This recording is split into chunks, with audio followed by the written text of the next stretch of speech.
আসসালামু আলাইকুম। সবাই কেমন আছেন? আশা করি আল্লাহর রহমতে ভালো আছেন। তো আরও একটি ভিন্নধর্মী কাঁচা কলার রেসিপি নিয়ে হাজির হয়ে গেলাম। আর তা রান্না করব ইলিশ মাছ দিয়ে। তো চলুন শুরু করে দেই। তো আমি প্যানে পরিমাণ মতো তেল দিয়ে তো তাতে আমি ইলিশ মাছটা ভালো করে পরিষ্কার করে ধুয়ে লবণ ও হলুদ মেখে এখন এটা ভাজি করে নিব। তেলের মধ্যে ফ্রাই করে নিচ্ছি। তো আমি উল্টিয়ে পাল্টিয়ে দুপাশটাই ভেজে নিব মিডিয়াম হিটে। তো ভাজা হয়ে গেলে আমি এগুলো উঠিয়ে নিব। তো এই যে আমার ভাজা হয়ে গেছে। তো এখন আমি এটা উঠিয়ে এই একই তেলে আমি পেঁয়াজ কুচি দিয়ে দিচ্ছি পরিমাণ মতো। এখানে আমাদের পরিবারের ২ জন সদস্যের জন্য আমি এই রেসিপিটা রান্না করছি। তো আপনারা চাইলে এখানে কাঁচা কলার পরিমাণটা আরও বাড়িয়ে নিতে পারেন। তো দিয়ে দিলাম স্বাদমতো লবণ, ১ ১ চামচ রসুন বাটা। এগুলো দিয়ে নেড়েচেড়ে একটু মিশিয়ে নিব। তো মিশানো হয়ে আসলে আমি তাতে কাঁচা কলা দিয়ে দিব। আর কাঁচা কলা এখানে আমি ভালো করে কেটে ধুয়ে পরিষ্কার করে তো এখন দিয়ে দিলাম।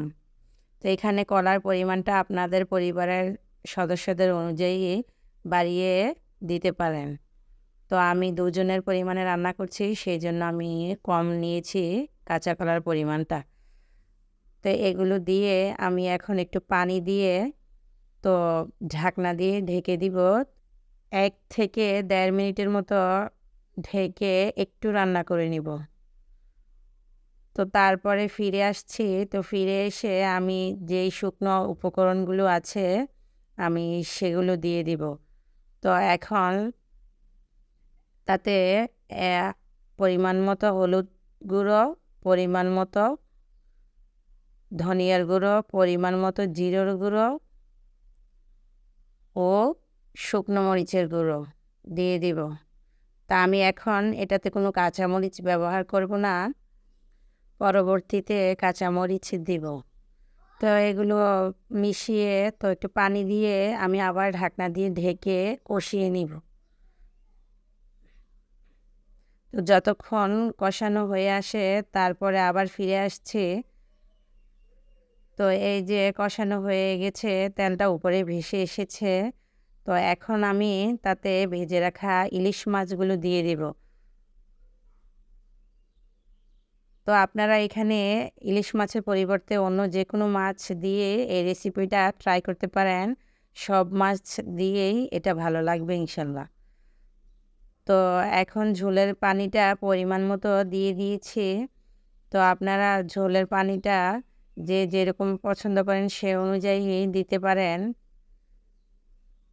তা আমি এটা একটু শুকনো, শুকনো রাখবো সেজন্য আমি এখানে পানির পরিমাণটা কমিয়ে দিয়েছি। তো এখন আমি এটা ঢাকনা উঠিয়ে তো তাতে কিছু কাঁচামরিচ দিয়ে দিচ্ছি। আর আস্ত কাঁচামরিচ দিয়েছি আমি।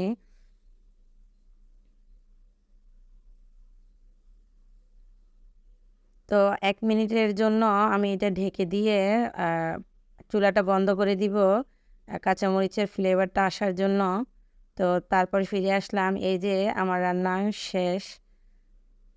মাশাআল্লাহ, আলহামদুলিল্লাহ এটা খুব সুন্দর হয়েছে আর খেতেও খুব সুস্বাদু হয়েছিল। তো এভাবে আপনারাও বাসায় ট্রাই করতে পারেন।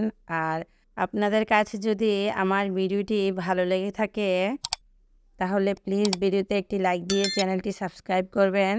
আর পাশে থাকা বেল বাটনটি অন করে দিবেন যাতে আমার এরকম আরও ভিন্নধর্মী নতুন, নতুন রেসিপি আপনারা দেখতে পারেন। তো আর যদি আপনি নতুন হয়ে থাকেন তাহলে চ্যানেলটি সাবস্ক্রাইব করে রাখতে পারেন।